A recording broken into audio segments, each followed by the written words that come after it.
Hello everyone out there, how's it going? Welcome back to my channel. Today I am so excited to be sharing this video on how to make the most of every day. I came to quite the realization yesterday, literally just yesterday, and I shared this on Instagram. I journaled out yesterday morning how to make the most of every day. I think just through the winter months, you know, it's now mid-February and I always by this time of year start to feel like antsy for spring and I'm more cooped up indoors, but also having a 3-month-old, being a new mom, I have had some anxiety with like getting out of the house by myself with a baby, and all these things have just been leading me to feel like just very cooped up. And I think regardless of whether you have kids or not, all of us go through periods where we feel like our days are largely the same, right? We do most of the same things every day, day in and day out, and it can feel kind of monotonous or like we're just on autopilot or going through the motions and not like fully taking in the day or making the most of it. And yesterday I just really had this like realization that, oh my gosh, you know what? I have the choice to make the most of my day, or to do more in my days, to have a more enjoyable day, or to just have more fun in my day. And so here we are. Let's chat.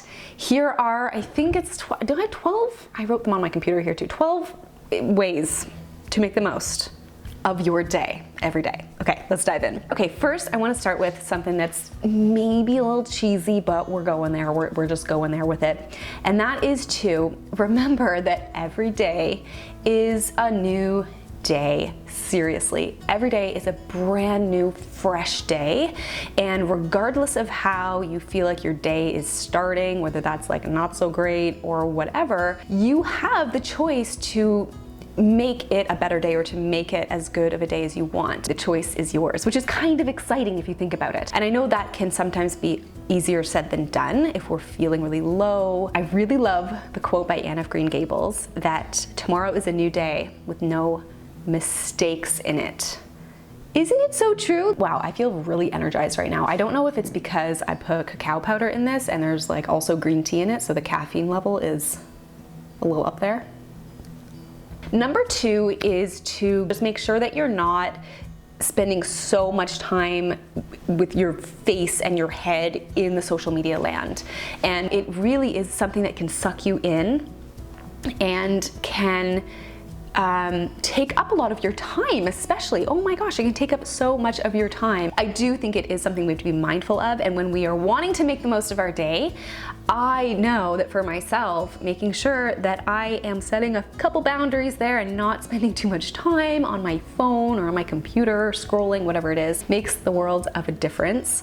And it also helps to just cut out some of that distraction too when we're not spending so much time on it. Next on my list, this is such a big one and something I've been really trying to practice more of, is practicing presence and really being here where you are right now in your life.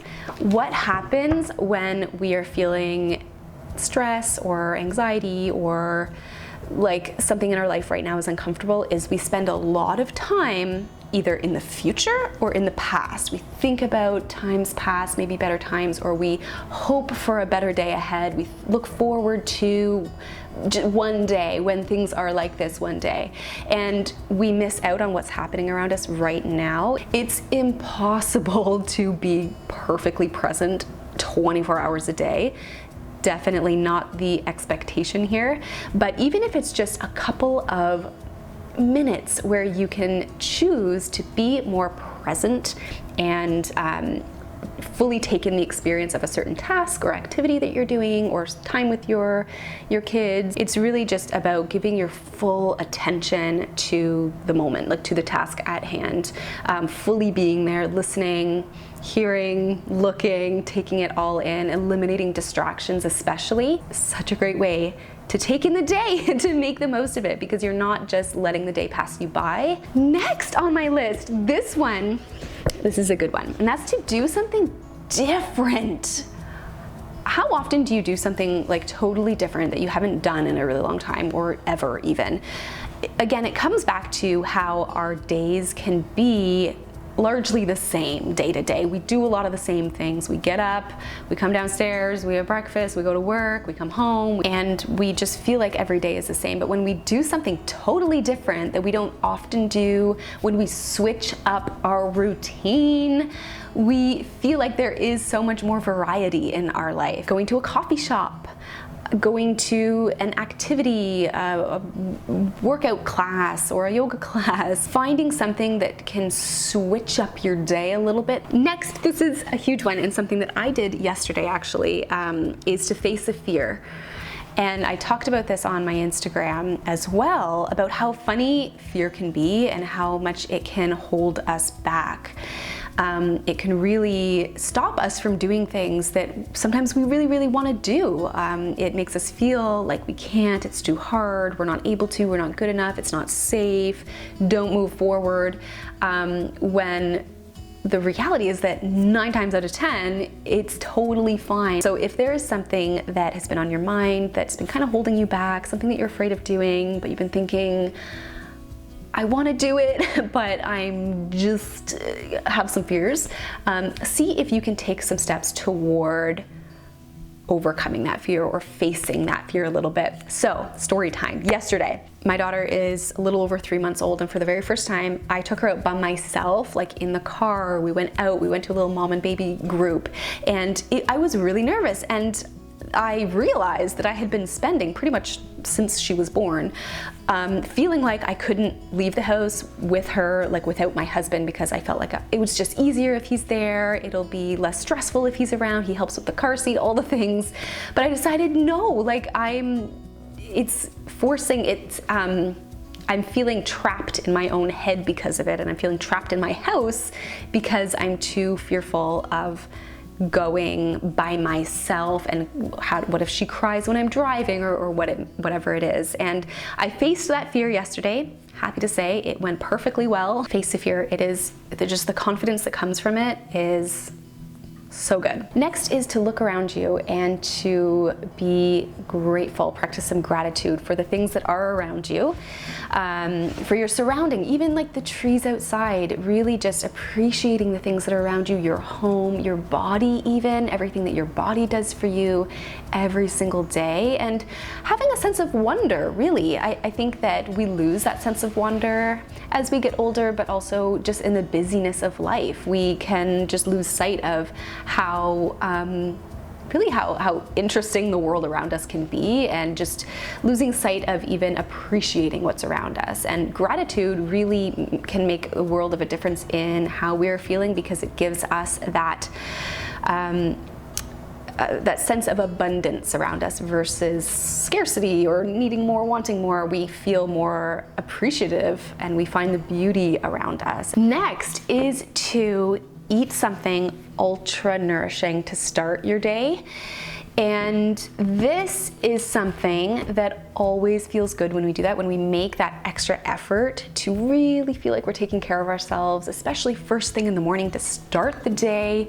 I have personally been loving elixirs lately. Just basically a blend of super nutritious foods and superfoods for fun. This has cacao in it, maca, lucuma powder, there's green tea, goji berries. Like, I've just been loading it up, just honestly, just for fun. And it's just kind of fun to drink. Oh, there's cacao butter in it as well. And I blend it in the blender with like hot green tea, and it just becomes really nice and creamy and frothy. But it just feels good to really nourish yourself, even if it's just a simple breakfast that includes whole grains and fresh fruit, or maybe some veggies, things that really help you feel like you're just taking care of yourself to start the day. Next is to get outside and to physically move your body. When we get outside, and when we are moving our body, when we're breathing, we are getting our heart rate up a little bit, and especially when we're doing it outside, our world kind of opens up in a way. We kind of our world feels so much bigger, and also sometimes our worries feel a lot smaller when we are just not so stuck inside and inside of our heads as well. Learn something new. Learn something new. I love when at the end of the day I can tell my husband something that I have learned, which comes along with it too. When you can learn something and feel like, hey, I gained this new piece of really interesting information that I now know about, and tell someone about it, teach someone about it. So is there a podcast or a podcast episode that you can listen to that you think would be interesting, or you know, a couple chapters of a book, or read an article online where you can just learn something new, put something new in your brain besides just the same old things that we think about, that we talk about day in and day out. Next is to inject more joy into your days. And this is really all about trying to do something that you enjoy, that you are also good at, that you're kind of naturally talented in. This is such an excellent way to feel more fulfilled at the end of the day. And I know that this isn't always easy. It's not always easy to be like, oh, I'm gonna pick up that hobby that I used to love and I'm gonna do it every single day. Like, it's, you know, it's not always easy to find the time for those things, but when we do, it really, really, really makes a difference in our mental health, in how we feel, how we show up in the world when we have more joy surrounding us, when we are immersing ourselves in the joyful things. Next on my list is to find the quiet and to connect with yourself on a bit of a deeper level, even if this is just for a couple of minutes. There's so many ways that we can do this. Journaling is one of my favorite ways to just connect with my thoughts, connect with how I'm feeling, tune in a little bit, some positive affirmations, or just sitting in some silence. It feels good to connect with yourself and to, you know, have some moments in the day where you're really paying attention to how you're feeling or what it is that you need or are wanting. And yeah, just having little moments of quiet and just absorbing it when you can. Okay, and lastly is to check something off of your to-do list. Is there anything on your list of to-dos that you have the space to possibly check off? Now, I have to say, it is so key to keep our to-do lists not overwhelming and to have them feel doable so that we feel like we are capable and able to achieve things, right? Not overloading it with like 700 things. I'm the worst at doing that. So keeping it to a minimum, but just checking something off, feeling like you've accomplished something in the day that you've been wanting to get done. So that is it, how to make the most of every day, and 12 things that I wrote down, things that I've been really trying to incorporate into my days a little bit more. This is so cold now, oh my gosh. Thank you so much for watching. I want to hear from you guys. What is one way that helps you make the most of your day? Leave me a comment below. What would you add to this list? Let me know what you think, and I will see you all in the next one.